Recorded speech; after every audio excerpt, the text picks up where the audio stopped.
something that the president said in an official statement on Twitter. He said a number of times that we've got a deep state. So I asked in another hearing, Secretary of State Mike Pompeo, was there a deep state at the State Department? He laughed and he basically said, no, there was not. So Director Wray, I'm going to ask you, is there a deep state at the FBI? Congressman, I've never completely understood the term deep state. What I can tell you is that we have 37,000 men and women working in field offices all over the country and in legat offices all over the world, and they are people of character, of courage, of principle, of selflessness, and of patriotism, and that's the FBI that I see. Hello, my name is Frank, and this is Really Frank News. Let's get to it.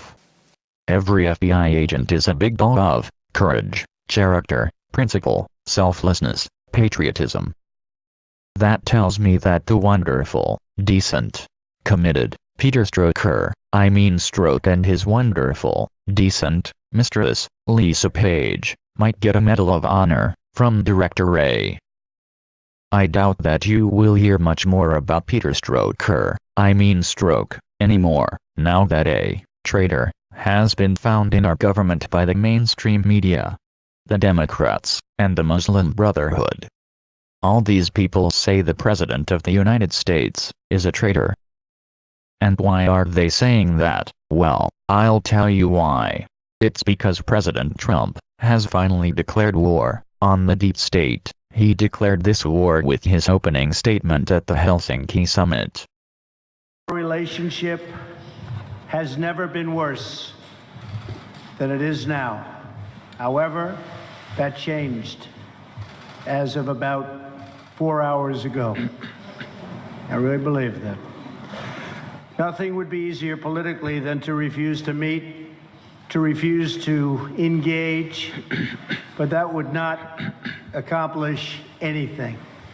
As president, I cannot make decisions on foreign policy in a futile effort to appease partisan critics or the media or Democrats who want to do nothing but resist and obstruct. Constructive dialogue between the United States and Russia afford the opportunity to open new pathways toward peace and stability in our world. I would rather take a political risk in pursuit of peace than to risk peace in pursuit of politics.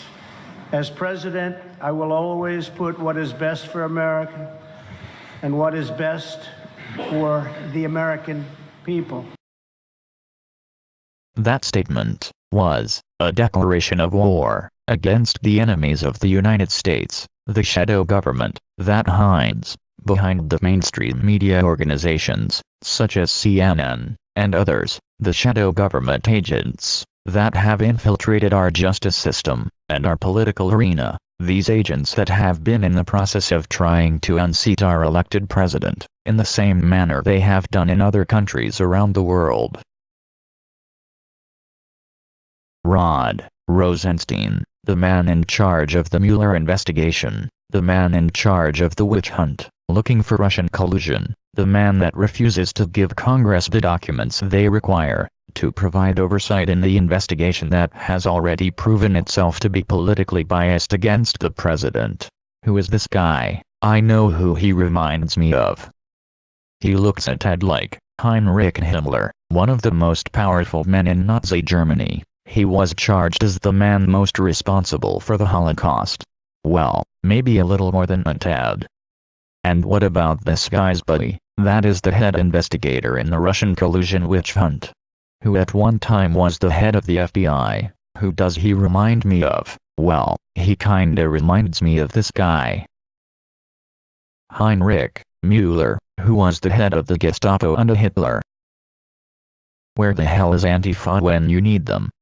Another one that throwed his hat into the ring to call the president a traitor is John Brennan, ex-CIA director. Let's give him a listen.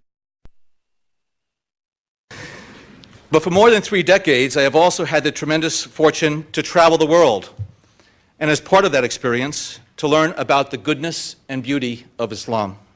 And if you permit me, or I should say, اسمح لي, بعد إندونيسيا سافرت إلى مصر، وهناك درست عربية في جامعة أمريكية في القاهرة، وهذا في سنة 1975 و 76. Sorry, wrong clip. But what Mr. Trump did yesterday was to betray the women and men of the FBI, the CIA, NSA, and others, and to betray the American public. And that's why I use the term that this is nothing short of treasonous, because it is a betrayal of the nation. He is giving aid and comfort to the enemy. John Brennan is calling President Trump a traitor. Who exactly is John Brennan? Let's take a look. You need to allow the respondent to respond. It does matter who was in charge of the intelligence. It does matter because they started up some of this and ginned up this whole thing that have gone after the president saying he's committed collusion with Russia. No evidence of that, and it continues to go on. Who are the people that started this? James Clapper, who lied to the Senate, said they weren't collecting our information, and yet they were collecting all of our information and housing it in Utah. John Brennan has now accused, let me finish. John Brennan has now accused the president of treason. This is John Brennan who voted for the Communist Party when he was a young man. Well, let's see. When John Brennan was a young man, the Soviet Union was a communist country. Isn't that interesting? Is John Brennan a Soviet spy? Or did he move on from communism to something else? Is John Brennan an Islamist spy for the Muslim Brotherhood? How did this guy get appointed to the CIA? Maybe because of his character, courage, principle, and honesty. Allegations of, CIA hacking into, Senate computers, nothing could be further from the truth. I mean, we wouldn't do that. I mean, that's just beyond the scope of reason in terms of what we would do. When the facts come out on this, I think a lot of people who are claiming that there has been this tremendous sort of spying and monitoring and hacking will be proved wrong. CIA Director John Brennan reversed his stance this week after an internal CIA inquiry found the spying indeed took place with the involvement of 10 agency employees. Brennan apologized to lawmakers in a briefing earlier this week. The CIA has also retracted counter-allegations that Senate staffers illegally removed classified information from a top-secret facility. The White House is standing by Brennan, citing President Obama's, quote, great confidence in his leadership. And I consider it part of my responsibility as President of the United States to fight against negative stereotypes of Islam wherever they appear.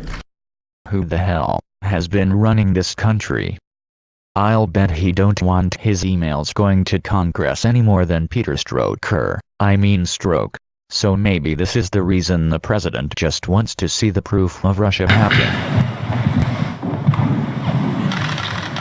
Thank you. Question for each president. President Trump, please, you first.